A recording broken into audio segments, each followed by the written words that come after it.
নমস্কার, রান্নাঘরে মহারানীতে তোমাদের সবাইকে স্বাগত।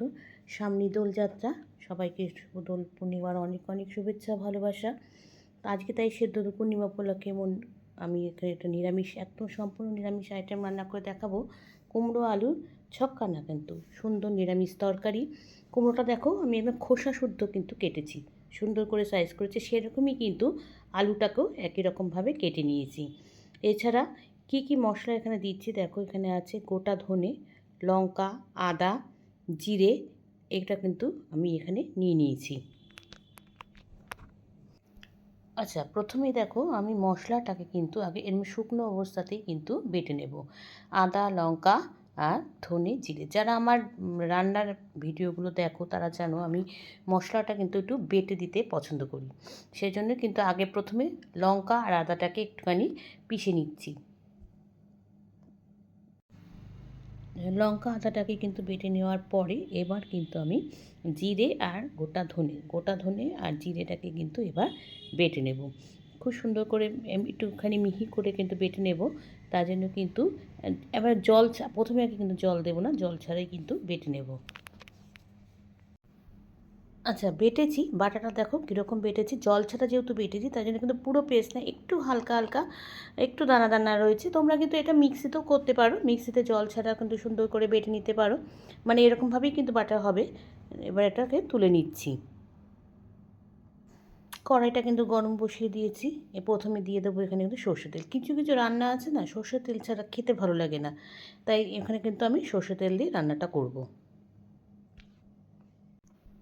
তেলটা কিন্তু গরম হয়ে গেছে। এবার কিন্তু আমি এর মধ্যে প্রথমে আগে দিয়ে দিচ্ছি জিরে ফোড়ন দেব। ফোড়নে দিচ্ছি জিরে, তেজপাতা আর শুকনো লঙ্কা। আর নিরামিষ তরকারি মানে কিন্তু হিং, অবশ্যই হিং না দিলে কিন্তু নিরামিষ তরকারি খুব একটা স্বাদ হয় না। এবার দিয়ে দিয়েছি শুকনো লঙ্কাও দিয়ে দিয়েছি। এরপরে কিন্তু আমি এখানে একটু হিং দিয়ে দেবো। হিং আবার বেশি না, মাত্রা অতিরিক্ত হলে আবার খেতে বাজে লাগে, তাই অল্প করে যেরকম লাগবে আমি সেরকম পরিমাণে হিং দিয়ে দিলাম। ফোড়ন হয়ে গেছে। এরপরে কিন্তু আমি এখানে প্রথমে ভাজার জন্য আলুটা দিয়ে দেবো। আলুটাকে আগে একটু মানে ভেজে নেব, ভেজে একটু সেদ্ধ করে নেব, কেন এটা কিন্তু একদম জল ছাড়া রান্না করব, কোনো জল ব্যবহার হবে না, একদম ড্রাই করে করব। সেই জন্য কিন্তু আগে আলুটাকে, কুমড়ো রান্না করতে সময় লাগে না, তাই জন্য কিন্তু আলুটাকে আগে একটু কড়াইতে দিয়ে এটাকে একটু ঢাকা দিয়ে অন্তত 80% আমি আলুটা আগে সেদ্ধ করে নেব। আচ্ছা, এবার ঢাকনাটা খুলি, দেখি আলুটার অবস্থা। ওটা মোটামুটি হয়েছে। আর অনেকে আছে জানো তো কুমড়ো খেতে পছন্দ করে না, কিন্তু কুমড়ো কিন্তু অনেক রকমভাবে সুন্দর রান্না করে খাওয়া যায়। এগুলো এরকম শুকনো শুকনো তরকারি দিয়ে কিন্তু লুচি, পরোটা, কুমড়ো রুটির সাথে খুব ভালো যায়। আচ্ছা, এবার দিয়ে দিচ্ছি এখানে নুন। এবার নুনটা দিয়ে কিন্তু আবার আলুটাকে কিছুক্ষণের জন্য আবার ঢেকে দেব। তারপরে কিন্তু এখানে আমি কুমড়োটাকে এখানে দিয়ে দেবো। এবার এটাকে নাড়িয়ে আবার ঢেকে দিলাম।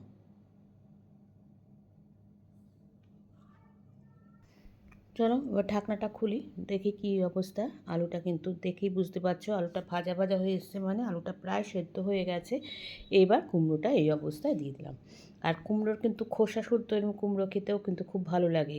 এবার দিয়ে দিয়েছি। এবার কুমড়োটা শুদ্ধে আলুটাকে ভালো করে মিশিয়ে নেব, নিয়ে আবার একটু ঢেকে দিয়ে রান্নাটা করব। আচ্ছা, ঢাকনাটা খুলে নিয়েছি। এবার কিন্তু আমি যে মশলাটা বেটে রেখেছিলাম সেটাকে এবার দিয়ে দিলাম। এবার মশলাটা যেহেতু সবজির সাথে কষাবো সেজন্য এটাকে আগেই ব্যবহার করলাম। এরপর এখানে দিয়ে দেবো, প্রথমে দিয়ে দিচ্ছে জিরে আর ধনের গুঁড়ো। জিরে ধনের গুঁড়োটা যেহেতু মিশিয়ে রাখি সেজন্য একসঙ্গে মিশিয়ে রেখেছিলাম, তাই 2 চামচ এখানে ব্যবহার করছি। এবার দিয়ে দেবো এখানে হলুদ। নুনটা আগে দিয়েছি সেজন্য এখন ব্যবহার করছি না। এবার দিয়ে দিচ্ছি পরিমাণ মতন হলুদ।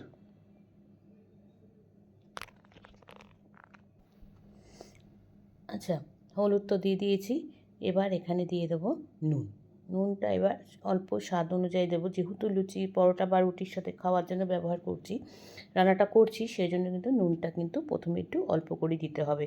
দিয়ে দিচ্ছি কাশ্মীরি লাল লঙ্কার গুঁড়ো। আচ্ছা, আর লঙ্কা কিন্তু আমি দিইনি, যেহেতু লঙ্কা আমি বেটেছি। এবার চলো এগুলোকে সব কটা একসঙ্গে খুব ভালো করে মেশাবো। আর এইভাবেই কিন্তু রান্নাটা করব, কোনো জল কিন্তু আমি এখানে ব্যবহার করব না। এইভাবে মেশাতে মেশাতে আবার এটাকে কিন্তু কিছুক্ষণের জন্য ঢেকে দিয়ে রান্না করলে তাড়াতাড়ি সেদ্ধও হবে আর মশলাটাও কিন্তু খুব ভালো করে কষে যাবে।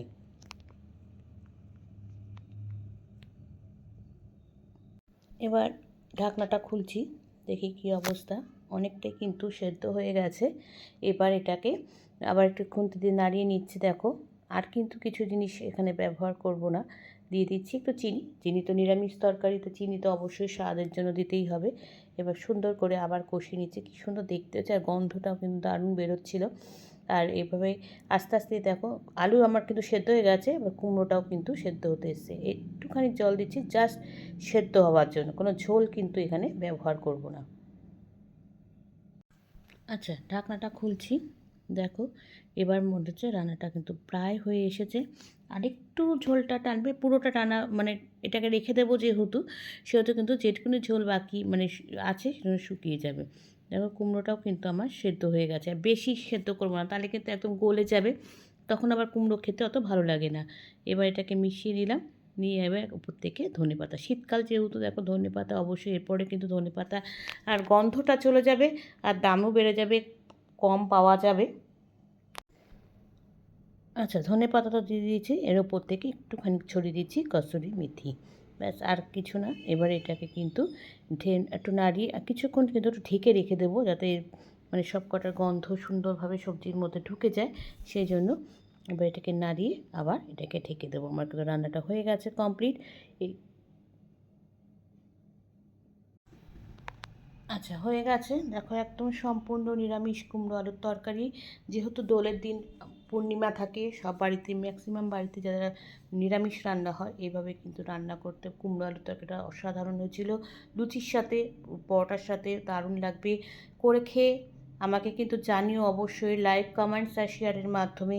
তোমরা যারা আমার চ্যানেলটাকে সাবস্ক্রাইব করে আমার সঙ্গে রয়েছো, তাদের জন্য রয়েছে অসংখ্য অসংখ্য ধন্যবাদ। আর যারা করোনি তারা প্লিজ চ্যানেলটাকে সাবস্ক্রাইব করে আমার সঙ্গে থেকো। তোমরা সবাই সুস্থ থেকো, সাবধানে থেকো, ভালো থেকো। চলি, টাটা। দেখা হচ্ছে পরবর্তী নতুন কোনো রেসিপিতে তোমাদের সঙ্গে।